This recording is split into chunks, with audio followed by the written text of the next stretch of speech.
बहुत समय पहले की बात है। भारत के एक दूर दराज इलाके में एक छोटा सा गांव था, सुखपुर। नाम तो सुखपुर था, लेकिन वहां के लोगों की जिंदगी में सुख कम और डर ज्यादा था। गांव के चारों तरफ खेत, एक पुराना पीपल का पेड़, टूटा हुआ श्मशान और बीच में कच्ची सड़क। शाम होते ही गांव में सन्नाटा छा जाता, लेकिन इस गांव की सबसे बड़ी रहस्य थी दही वाली चुड़ैल। गांवों के लोग कहते थे, जो भी रात में दही खरीदता है वो अगली सुबह दिखाई नहीं देता। कोई कहता चुड़ैल है, कोई कहता अफवाह, और कोई डर के मारे रात को घर से निकलता ही नहीं। लेकिन सच धीरे धीरे सामने आने वाला था। इस गांव में रहता था एक गरीब किसान, रामू। सीधा साधा इंसान, पत्नी सीता और एक छोटा बेटा मोहन। रामू के पास बस 2 बीघा जमीन थी। दिन रात मेहनत करता, फिर भी पेट भर खाना मुश्किल से होता। एक दिन उसकी पत्नी बोली, रामू, घर में दही नहीं है, बच्चा रो रहा है। रामू बोला, अरे सीता, तू जानती नहीं, लोग कहते हैं रात को दही मत खरीदो। सीता बोली, डर से पेट नहीं भरता। रामू हिम्मत करके रात को निकल पड़ा। पूरा गांव सो रहा था, चांद आधा छिपा हुआ था। तभी उसे दिखी एक बूढ़ी औरत, सिर पर मटकी, सफेद साड़ी और अजीब सी मुस्कान। औरत बोली, बेटा, दही चाहिए? रामू थोड़ा डर गया। हाँ, लेकिन आप इतनी रात को। औरत हंसी, हंसी में अजीब सी खनक थी। रात का दही सबसे मीठा होता है। रामू ने दही लिया, पैसे दिए। जैसे ही रामू ने मटकी छुई, उसका हाथ ठंडा पड़ गया। उसने देखा औरत के पैर जमीन पर टिके ही नहीं थे। रामू घबरा गया। ओह, आप कौन हो? औरत की आंखें लाल हो गईं। मैं वही हूँ जिसे गांव वाले चुड़ैल कहते हैं। डर मत रामू, मैं बुरी नहीं हूँ, पर जिसने लालच किया उसे मैं नहीं छोड़ती। रामू कांपने लगा। मुझे माफ कर दो। चुड़ैल अचानक गायब हो गई।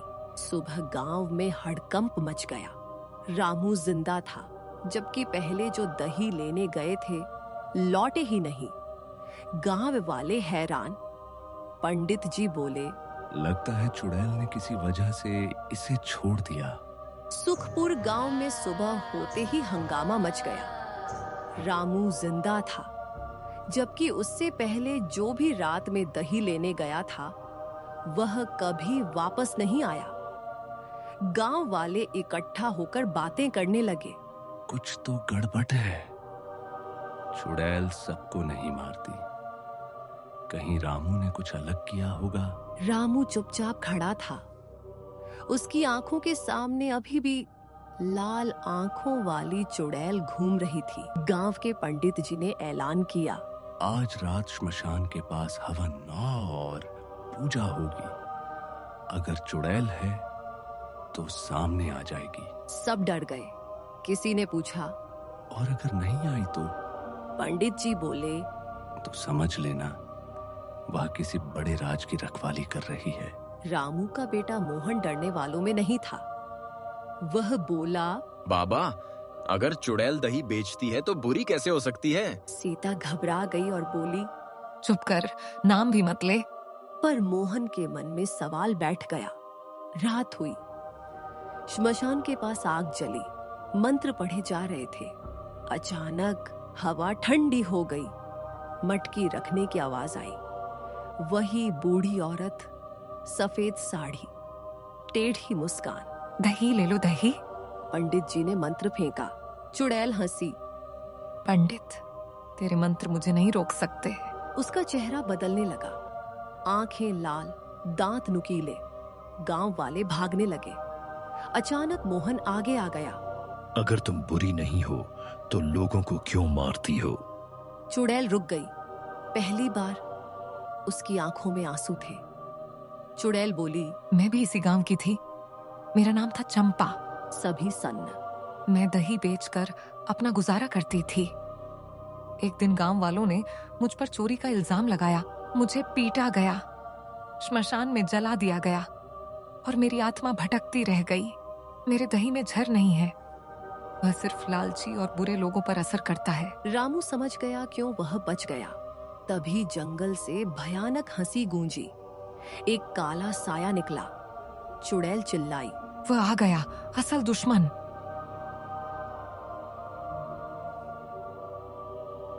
गांव भोलापुर में एक भोला भाला किसान रहता था, भोला राम। उसकी सबसे प्यारी चीज थी उसकी गोल मटोल सफेद फुसफुसी बकरी गुड़िया। भोला राम हर समय गुड़िया से ऐसे बात करता था जैसे वह उसकी दोस्त हो। रात के 12 बजते ही भोलापुर के पीछे वाला टापू जंगल जोर जोर से की आवाज करने लगा। कहते थे वहां रहती है एक चुड़ैल, झोंकनी चुड़ैल, जिसका रूप देखकर लोग अपनी चप्पल भूल जाते थे। उसकी आंखें नीली आग की तरह चमकती थी, बाल 5 फुट लंबे और हवा में खुद ही खुद उड़ते थे, और चलते समय उसके पैरों की जगह जमीन पर गोल गोल जले निशान पड़ जाते थे। गांव वाले कहते थे, जो भी उसकी हंसी सुन ले वो एक रात तक सो नहीं पाता। एक रात गुड़िया बकरी धीरे धीरे खलिहान से बाहर निकली और टापू जंगल की तरफ भाग गई। भोला राम, अरे गुड़िया, अरे ठहरो, रुक जाओ पगली। और वो उसके पीछे भागा। जंगल में पहुंचते ही पेड़ों की टहनियां अजीब आवाज करने लगी। सामने से किसी के हंसने की आवाज आई। कौन आया मेरी जंगल महफिल में? भोला राम डरकर लकड़ी के पीछे छुप गया, पर गुड़िया बकरी सामने खड़ी होकर चिल्लाई। झोंकनी चुड़ैल हवा में घूमकर नीचे आई और बोली, ओहो छोटी बकरी, तुम्हें मैं उड़ाकर झूला बनाऊंगी। और उसने अपनी हाथों से गुड़िया को पकड़ने की कोशिश की, पर गुड़िया भी कम शैतान नहीं थी। पहले उसने चुड़ैल की छोटी चबा ली, फिर एक जोरदार हेडबट मारा और भागकर भोला राम के पीछे छुप गई। झोंकनी गुस्से से पागल हो गई और पेड़ों को उल्टा लटका दिया, पत्थरों को हवा में नचाया और जमीन से हरा हरा धुआं निकलने लगा। भोला राम तो डर से कांप रहा था, पर गुड़िया की आंखों में चमक आ गई। वह अचानक आगे बढ़ी और चुड़ैल के पैरों के पास पड़े एक जादुई कद्दू को अपने सींगों से उछालकर चुड़ैल की नाक पर दे मारा। चुड़ैल चिल्लाई, हाँ, मेरी नाक। ये बकरी है या छोटा शैतान? कद्दू टूटते ही जंगल का जादू टूट गया। पेड़ ठीक हो गए, पत्थर नीचे गिर पड़े और चुड़ैल की शक्ति आधी रह गई। झोंकनी फूंस फूंस करती हुई अपनी झोपड़ी की ओर भागी। इस बकरी से तो दूर ही रहना अच्छा है। भोला राम ने गुड़िया को गोद में उठाकर कहा, अरे तू तो मेरी शेरनी निकली, पूरी चुड़ैल को भगा दिया। गुड़िया ने गर्व से मैं कहा और दोनों हंसते हुए घर लौट आए। उसके बाद गांव के बच्चे अक्सर कहते, गांव की सबसे बहादुर है भोला राम की बकरी गुड़िया। भोला राम और उसकी बहादुर बकरी गुड़िया अब आराम से घर पर रहने लगे थे। गांव में सब गुड़िया को हीरो मानने लगे। लोग कहते, जिसने चुड़ैल को नाक पर कद्दू मारा वो कोई साधारण बकरी नहीं। गुड़िया सींग हिलाते हुए हीरो वाली चाल में चलती थी। भोला राम उसे दूध की जगह मालपुए खिलाता था। पूरी ऐश, पूरी शान।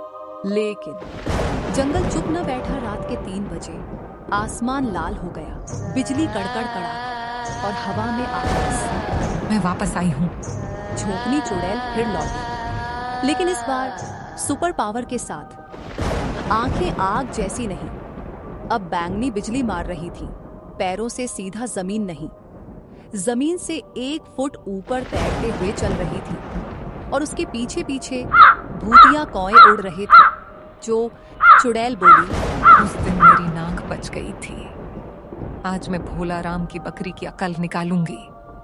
चुड़ैल छत पर उतरी। धड़ाम। भोला राम डर के मारे खाट के नीचे छुप गया, पर गुड़िया हीरो स्टाइल में धीरे धीरे बाहर आई। चुड़ैल हंसी, फिर से आई शैतान बकरी, आज तो गया तेरा खेल। गुड़िया ने पलक झपकाई। फिर अचानक भोला राम की नींद की चप्पल उठाकर चुड़ैल के चेहरे पर दे मारी। कौए बोले, कुर्रा, ये बकरी फिर शुरू हो गई। लेकिन धीरे धीरे अजीब घटनाएं फिर शुरू हो गई। रात को पेड़ से घंटियों जैसी आवाजें आने लगी। और कई लोगों ने कहा कि वहां एक और परछाई घूमती है। किशन ने तय किया, अगर यहाँ कोई और आत्मा है तो मुझे सच जानना ही होगा। रात को वो अकेला पीपल के पास पहुंचा। हवा चल रही थी। अचानक पेड़ से चमकती आंखें दिखी और इस बार प्रकट हुई एक और आत्मा, एक औरत का भूत। उसकी लंबी छोटी जमीन तक थी, हाथ में लोहे की जंजीरें और पैरों में घुंघरू बंधे थे। वो हंसते हुए बोली, किशन, तूने मेरे साथी को मुक्ति दिला दी, लेकिन मुझे कोई शांति नहीं चाहिए। मैं बदला चाहती हूँ, बदला। तू किससे बदला चाहती है? चुड़ैल चिल्लाई, गांव वालों से जिन्होंने मुझे जिंदा जलाया था। अचानक पेड़ की शाखाएं हिलने लगी और जमीन पर दरारें पड़ने लगी। किशन ने डरते डरते हाथ जोड़कर कहा, बादलों से ढंकी हुई पहाड़ियों के बीच एक सुंदर राज्य था, सुखपुर। सुखपुर का नाम ही बताता है कि वहां के लोग सुखी थे, खुशहाल थे और हर चेहरे पर मुस्कान रहती थी। वहां का राजा था राजा वीरेंद्र सिंह, जो हर किसी से प्यार से बात करता था और उसका एक ही नियम था, राजा वही जो जनता का सेवक हो। राजा वीरेंद्र रोज सुबह अपने बड़े बड़े बगीचे में घूमते हुए सबका हाल पूछता था। राज्य में हर दिशा से लोग आते, अपनी समस्याएं बताते और राजा तुरंत समाधान कर देता। लोग कहते थे, हमारा राजा तो खुद भगवान जैसा है। पर हर कहानी में एक अच्छाई के साथ एक बुराई भी होती है, और इस राज्य में वो बुराई थी राजा का मंत्री, लालची राम। लालची राम दिखने में बहुत भला लगता था। हमेशा सफेद कपड़े, गले में सोने की माला और मीठी बातें, पर अंदर से वो लालच और धोखे का पुतला था। वो राजा के सामने हाथ जोड़कर कहता, महाराज, मैं तो आपकी सेवा में ही जीवन बिता दूंगा। लेकिन अंदर से सोचता, सेवा तो दिखाने की चीज है, असली कमाई तो जनता के पैसे में है। वो राजा के हर आदेश को मानता था, लेकिन उसे ऐसे मोड़ देता था कि जनता परेशान हो और उसका फायदा उसे मिले। एक दिन राजा ने अपने दरबार में बुलाया, लालची राम, इस साल फसल बहुत अच्छी हुई है। मुझे लगता है हमें गांव वालों की मदद करनी चाहिए। लालची राम ने आंखें मटकाईं और बोला, महाराज, जनता खुश है, लेकिन अगर हम उनके लिए एक विशाल महल बनवाए जहां आपका नाम लिखा हो, वीरेंद्र महल, तो इतिहास में आपका नाम अमर हो जाएगा। राजा मुस्कुराया। पर महल के लिए पैसा कहां से आएगा? लालची राम ने हंसकर कहा, महाराज, बस एक छोटा सा कर लगा दीजिए। हर गांव से थोड़ी थोड़ी रकम आएगी और महल बन जाएगा। राजा ने सोचकर कहा, ठीक है, पर ध्यान रहे जनता पर बोझ न पड़े।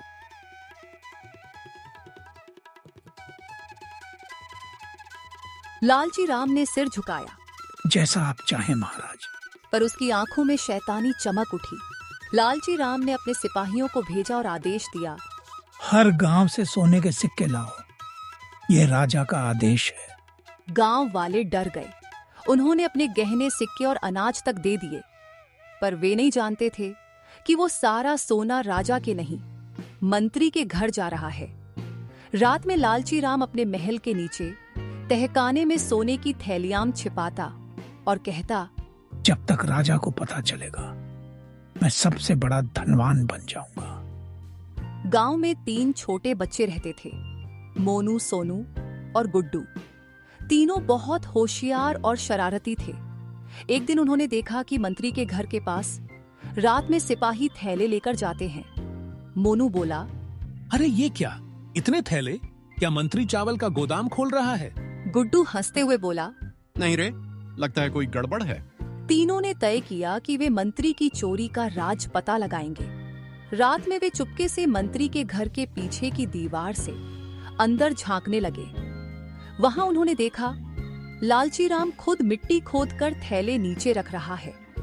थैले खुल गए तो सोने के सिक्के चमक उठे। तीनों चौंक गए। अरे ये तो राजा का सोना है। अब बच्चों ने एक योजना बनाई। गुड्डू बोला। अगर हम सीधा राजा के पास गए तो मंत्री झूठ बोलेगा। सोनू बोला। तो हमें ऐसा सबूत चाहिए जो मंत्री खुद नकार ना सके। अगली रात वे फिर आए। उन्होंने मिट्टी में से एक सिक्का निकाला और उसे अपने पास रख लिया। फिर चुपचाप वापस चले गए।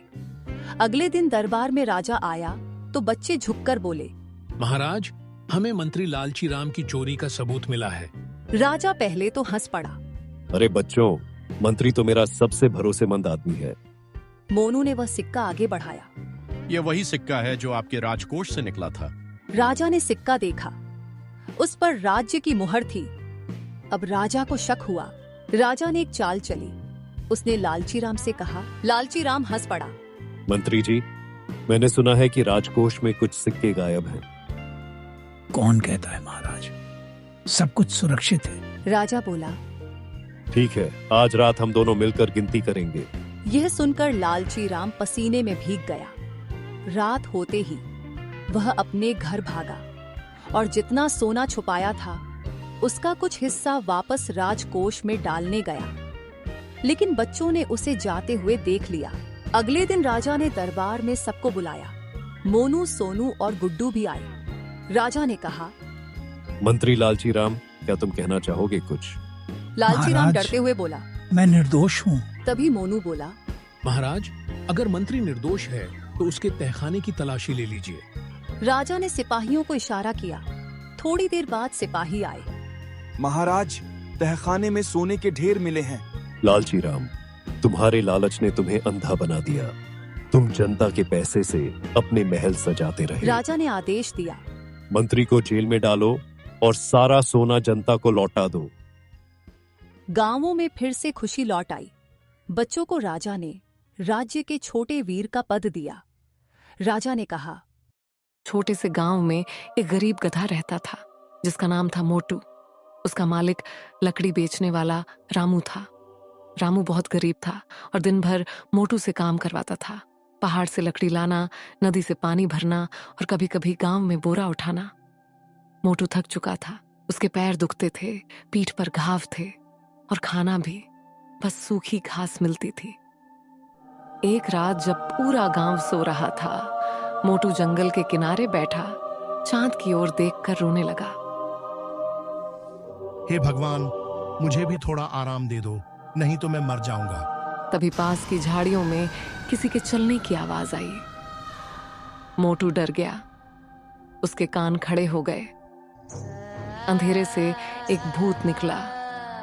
सफेद कपड़ों में, लंबी जीभ, लाल आंखें और पैरों के नीचे जमीन नहीं छू रही थी। भूत ने कहा, क्यों रो रहा है गधे? मैं तो लोगों को डराता हूँ, तू मुझे डरा रहा है। मोटू कांपते हुए बोला, मैं गरीब हूँ, थका हुआ हूँ, कोई मेरी परवाह नहीं करता। भूत को दया आ गई। उसने कहा, ठीक है, मैं तेरी मदद करूंगा। कल जब तेरा मालिक तुझ पर बोझ डाले, तू गिर जाना और मरा हुआ बनने का नाटक करना।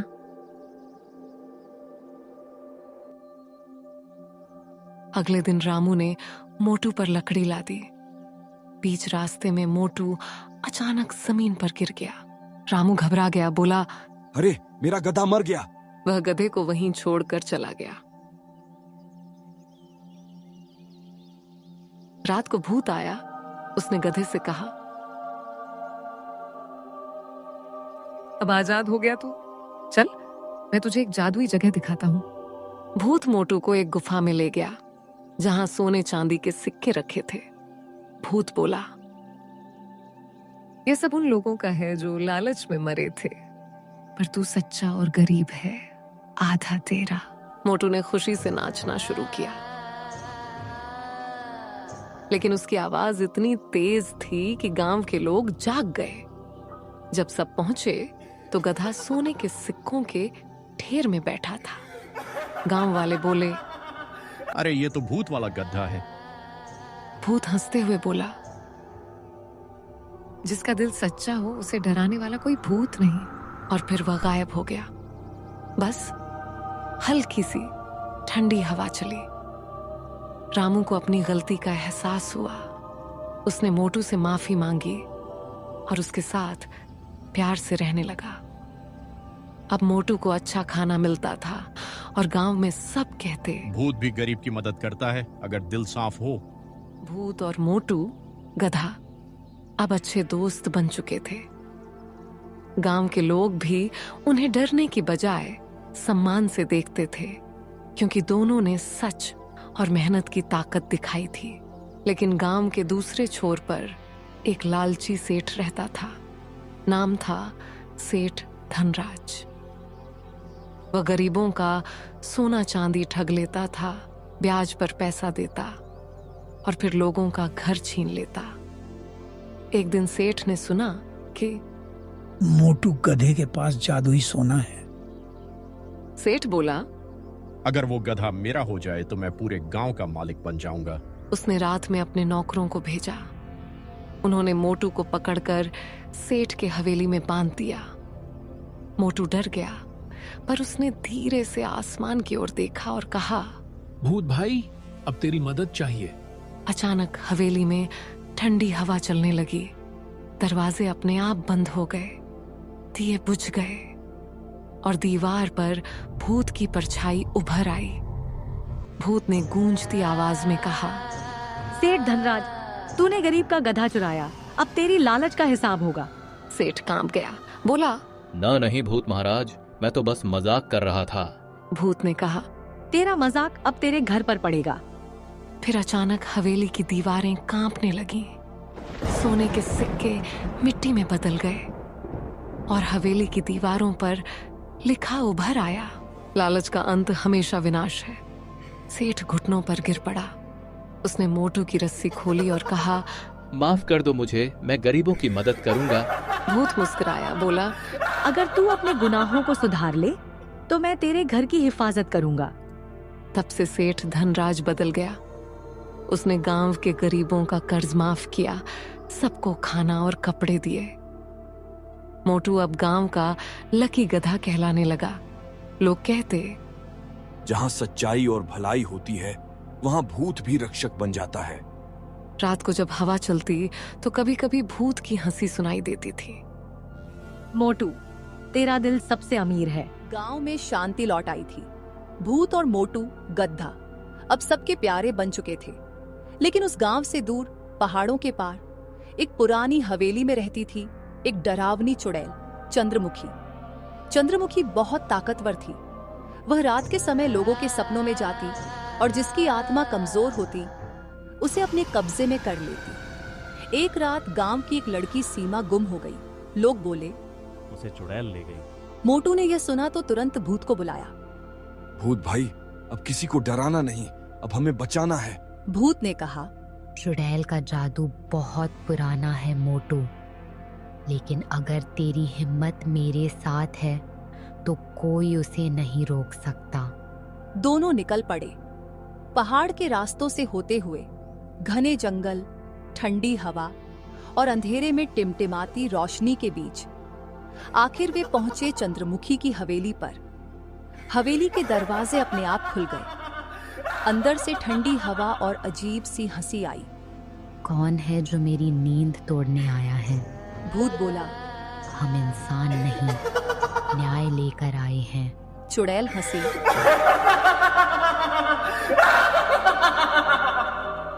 तू तो खुद मरा हुआ है और ये गधा मेरे सामने खड़ा है, क्या मजाक है? फिर उसने अपने हाथ हिलाए और काले धुएं से भूत और मोटू को बांध लिया। मोटू डर गया, पर उसने जोर से ढींचू मारी। आवाज गूंज उठी। वो आवाज इतनी पवित्र थी कि चुड़ैल का जादू थोड़ा कमजोर पड़ गया। भूत ने मौका देखकर अपने हाथ से एक मंत्र पढ़ा, सत्य की शक्ति, असत्य की राख। तुरंत हवेली की दीवारें टूटने लगी और चुड़ैल चीखने लगी। नहीं, यह संभव नहीं। भूत और मोटू ने मिलकर चुड़ैल की आत्मा को एक पुराने ताबीज में कैद कर दिया। जब सुबह हुई तो गांव के लोग सीमा को सही सलामत देखकर रो पड़े। भूत ने मुस्कुराकर कहा, अब यह गांव हमेशा सुरक्षित रहेगा। मोटू गर्व से बोला, क्योंकि जहां सच्चाई होती है वहां बुराई टिक नहीं सकती। अब हर पूर्णिमा की रात जब चांद निकलता है, लोग हवेली के खंडहरों से गधे की हल्की सी ढेंचों और भूत की मुस्कुराहट सुनते हैं। हम अभी भी यही हैं, सच्चाई की रखवाली करते हुए। रहता था। उसका नाम था राजा वीर। जंगल के हर जानवर ने उसे हमेशा सम्मान दिया था, क्योंकि वह ताकतवर भी था और न्यायप्रिय भी। लेकिन अब राजा वीर बहुत बूढ़ा हो चुका था। उसकी चाल धीमी हो गई थी, दहाड़ कमजोर पड़ गई थी और आंखों की चमक अब पहले जैसी नहीं रही थी। एक दिन सुबह सुबह पूरे जंगल में खबर फैल गई। सुनो सुनो, आज जंगल की बड़ी बैठक होगी। कुछ ही घंटों में पेड़ों के पास उस बड़े मैदान में सैकड़ों जानवर जमा हो गए। हाथी, जिराफ, मोर, बंदर, हिरण, ऊंट, भालू, लोमड़ी, खरगोश, सब। मैदान के बीच एक बड़ा पत्थर था और उस पर बैठा था बूढ़ा राजा वीर। उसने धीमी लेकिन प्रभावशाली आवाज में कहा, मेरे प्यारे जंगलवासियों, अब समय आ गया है कि हम अपने जंगल के लिए एक नया राजा चुने। ये सुनते ही पूरा जंगल शांत हो गया। फिर अचानक हाथी आगे आया और ऊंची आवाज में बोला, मैं सबसे बड़ा हूँ, सबसे ताकतवर हूँ, इसलिए जंगल का राजा मैं बनूंगा। पीछे से बंदर हंसा और बोला, अरे मोटू, राजा सिर्फ आकार से नहीं बनता। अगर तुझे पेड़ पर चढ़ना पड़े तो तू क्या करेगा? पूरा जंगल हंस पड़ा।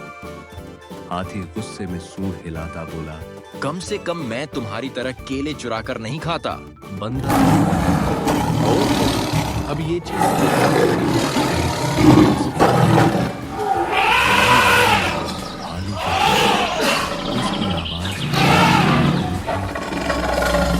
राजा वह होना चाहिए जो जंगल की रक्षा करे, सबका ख्याल रखे।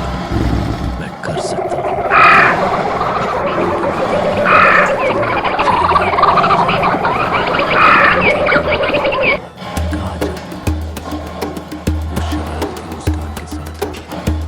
राजा को सिर्फ ताकतवर नहीं, चालाक भी होना चाहिए, और चालाकी तो सिर्फ मेरे पास है। कुछ जानवरों ने सिर हिलाया, कुछ ने तिरछी नजर से देखा। तभी अचानक हिरणों का झुंड आगे आया। उनका नेता बोला, हमारे हिसाब से राजा वह होना चाहिए जो दयालु हो, क्योंकि बिना दया के ताकत भी खतरनाक होती है। अब जंगल में चर्चा बढ़ गई। हर जानवर बोल रहा था, हर एक के अपने अपने विचार थे। राजा वीर सबको चुपचाप देख रहा था। अंत में उसने कहा, ताकत, दया, अकल, गति, हिम्मत, राजा बनना आसान नहीं है। हमारा राजा खून, डर या चालाकी से नहीं बनेगा, बल्कि सच्ची परीक्षा से चुना जाएगा। सारे जानवर एकदम शांत हो गए। राजा वीर उठकर खड़ा हुआ। उसने आकाश की ओर देखा, फिर बोला, आज से जंगल में 3 बड़ी परीक्षाएं होंगी। जो जानवर उन्हें पूरी करेगा वही बनेगा जंगल का नया राजा। ये सुनते ही हवा भी रुक गई। जंगल में रोमांच की लहर दौड़ गई। तभी दूर से एक भयंकर दहाड़ सुनाई दी। सभी जानवर डर गए। पेड़ों की छाया से एक नौजवान, ताकतवर, सुनहरी धारियों वाला बाघ बाहर आया। उसकी आंखें तीखी थीं और चाल शेरों जैसी। वो धीरे धीरे राजा वीर के सामने आकर खड़ा हुआ। पूरा जंगल चुप था। बाघ ने गहरी आवाज में कहा, मेरा नाम है शौर्य और मैं इन परीक्षाओं के लिए तैयार हूं। और उसके ये शब्द सुनकर कई जानवरों के मन में एक ही सवाल उठा, क्या यही होगा जंगल का अगला राजा? बाघ शौर्य के आगे आते ही पूरा जंगल एकदम शांत हो गया। कुछ जानवर डर गए, कुछ हैरान थे और कुछ उत्साहित। राजा वीर ने धीमे से सिर उठाया और कहा, बहुत अच्छा शौर्य। अगर तुम तैयार हो तो सुनो पहली परीक्षा का नियम। शौर्य बिना पलक झपकाए सुनने लगा। राजा वीर ने गहरी आवाज में कहा, पहली परीक्षा है साहस की परीक्षा। जंगल में हवा तक थम गई। राजा वीर ने आगे कहा, जंगल के उत्तर दिशा में एक अंधेरी घाटी है जिसे कहते हैं काल गुफा। यह नाम सुनते ही कुछ जानवर कांप गए। बंदर बोला, उधर तो कोई नहीं जाता, वहां तो रात में अजीब अजीब आवाजें आती हैं। हाथी ने डरते हुए कहा, शायद कोई दानव। लेकिन शौर्य ने आत्मविश्वास से कहा, अब मुझे किसी चीज से डर नहीं लगता। राजा वीर ने कहा, सुबह से पहले पहले जो भी जानवर काल गुफा में रखी सुनहरी घंटी लेकर वापस आएगा वही पहली परीक्षा पास करेगा। सुनहरी घंटी। ये नाम सुनते ही सभी जानवरों में उत्सुकता बढ़ गई। बंदर ने पूछा, लेकिन अंदर क्या है? राजा वीर बोले, वह सिर्फ एक घंटी नहीं, वहां तुम्हारा डर छिपा है। जो अपने डर को हराएगा वही आगे बढ़ पाएगा। सूरज ढलने लगा। आसमान में लाल रंग छलक रहा था। पहले आगे आया शौर्य बाघ, उसकी चाल में विश्वास था। उसके बाद भालू कुर्रम, फिर चीता अर्जुन, हाथी बलवन, लोमड़ी काजल और बाकी जानवरों ने भी कोशिश करने का फैसला किया, लेकिन कोई भी हिरणों में से आगे नहीं आया। तभी भीड़ में से एक धीमी आवाज आई, मैं जाऊंगा। सबने देखा, वो वहीं छोटा हिरण आरव था। बंदर हंसकर बोला, तू तो छाया देखकर डर जाता है,